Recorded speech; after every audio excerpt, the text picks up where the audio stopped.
let me say this. I'm not a huge fan of Mitch Trubisky as a quarterback. In fact, I wasn't a huge fan of Mitch Trubisky even dating back to his North Carolina days, okay? I saw a guy in Mitch Trubisky that had talent, that had some potential, but was very raw and only had 1 year of experience playing college football.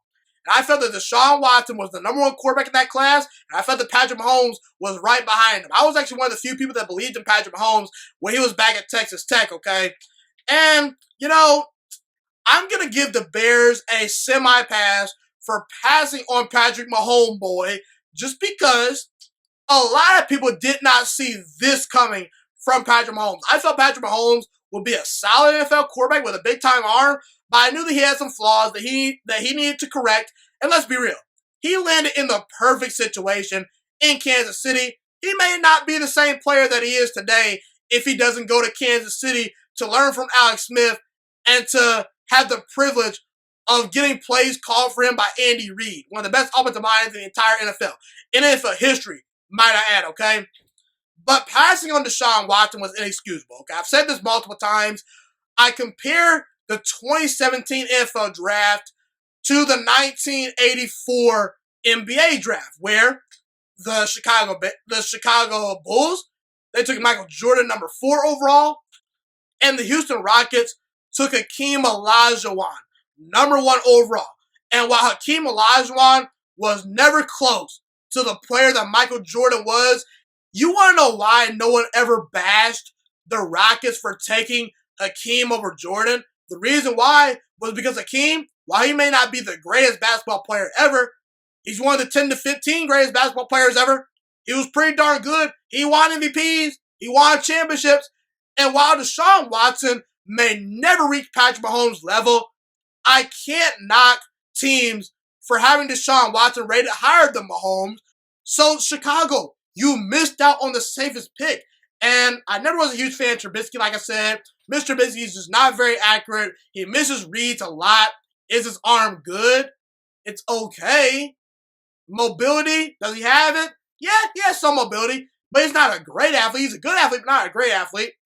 Mr. Trubisky refuses to push the football down the field. He's not very good at reading defenses. He's just not overall that great of a quarterback. And there's a reason why Nick Foles is now on the Chicago Bears roster. Because the Chicago Bears, they're not completely sold that Trubisky is the guy. Now, Trubisky, he's going to be the week 1 starter this year. They're going to give him a fair chance to try to succeed. But Mr. Trubisky, if you don't think that he's on a short leash this year, you are truly mistaken because he's on the hot seat as a quarterback. If Mitch Trubisky stinks up the joint this year, he's not going to be the franchise quarterback of the Bears much longer. And Mitch Trubisky at the moment is in danger of being an NFL bust. And see, here's the thing. So I've been kind of poo-pooing Mitch Trubisky the last couple of minutes, but right here, I'm actually going to defend Mitch Trubisky. Because while Mitch Trubisky is on the hot seat, while Mitch Trubisky is an average quarterback at best right now, while Mitch Trubisky is not even close to Deshaun Watson or Patrick Mahomes, I truly believe that Mitch Trubisky's struggles are not all on Mitch Trubisky. Let's take a look at Mitch Trubisky in 2018 when he gave Bears fans hope. Mitch Trubisky that year went 11-3 as a starter, threw 24 touchdowns to 12 interceptions, and had a 95 pass rating. The Chicago Bears went 12-4 in 2018 as a football team. They were the 11th best rushing team. They were 9th overall in total points per game, and the defense was number 1 in takeaways and number 1 in points per game. They also, according to Pro Football Focus that year, had the 11th best offensive line. But last year, Mitch Trubisky regressed. Mitch Trubisky last year went 8-7 as a starter, threw 17 touchdowns to 10 interceptions, and had an 83 pass rating. Not very impressive. But see, here's the thing. Last year, Chicago as a team, they regressed as well. And while Mitch Trubisky was not elevating the Bears last year, the Chicago Bears supporting cast didn't do their best job to elevate Mitch Trubisky either. Last year, the Chicago Bears went from the 11th best rushing attack to the 27th overall rushing attack. That team last year went from a team that was top 10 in scoring in 2018 to the 29th ranked team as far as overall points. The Chicago Bears as a team were +0 in turnover differential. The defense only had 19 takeaways. A year ago, they had 36 takeaways. And not to mention, Mitch Trubisky's wide receivers led the NFL in drop passes. By no stretch am I telling you that Mitch Trubisky is a great quarterback. But I think that Mitch Trubisky is getting a little bit too much hate and a little bit too much criticism for the Bears' struggles. Because the Bears as a team overall, they struggled last season in areas that had nothing to do with Mitch Trubisky as a quarterback. And Mitch Trubisky, you can say all you want about his struggles, but the team is not elevating him either.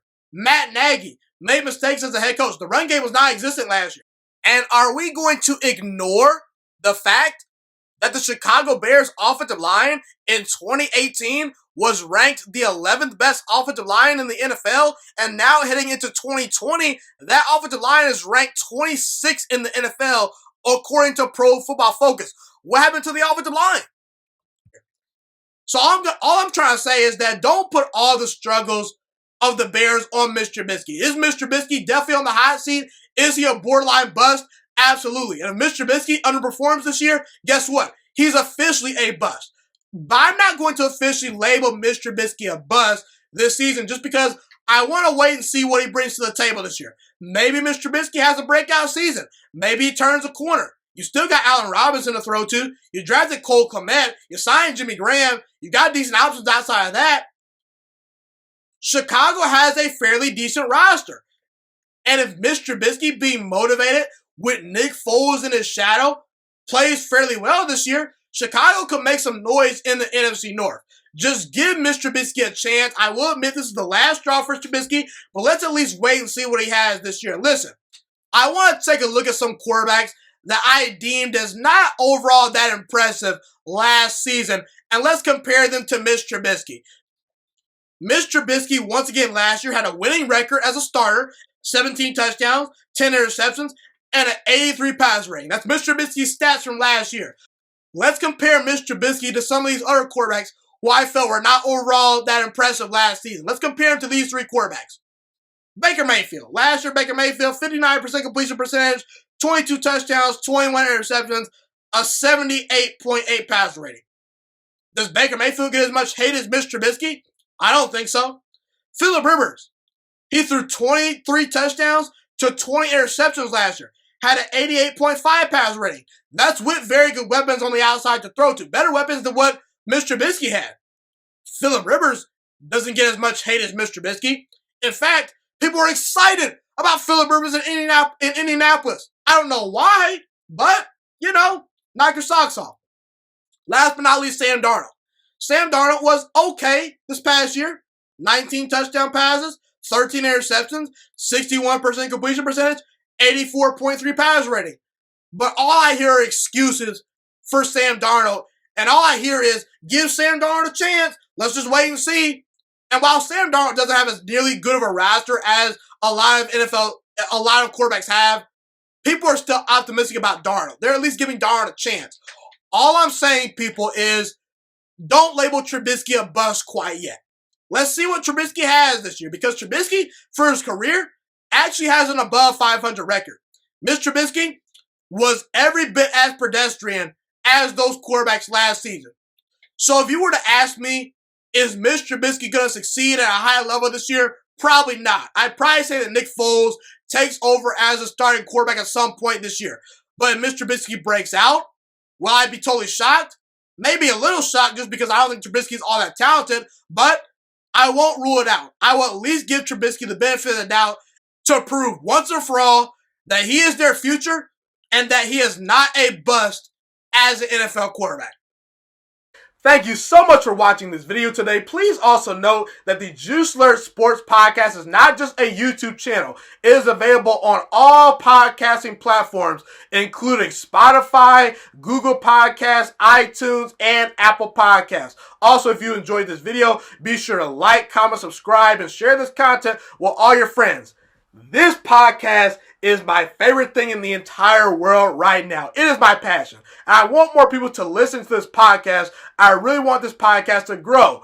Also, a fun fact about me is that I want to go into the sports broadcasting and media world once I graduate from the University of Toledo, a college in Northern Ohio.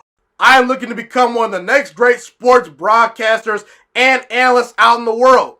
And I potentially would like to start my own network if this podcast really truly grows. Or if I fall short of that goal, I would love to work for a big time network like ESPN or Fox Sports 1. I am open to all networks. So if you believe in my dreams and you see or hear my passion through the screen, be sure to tell all your friends about the Juice Alert Sports Podcast. Stay motivated, you guys. Have a God bless day, and I'm out.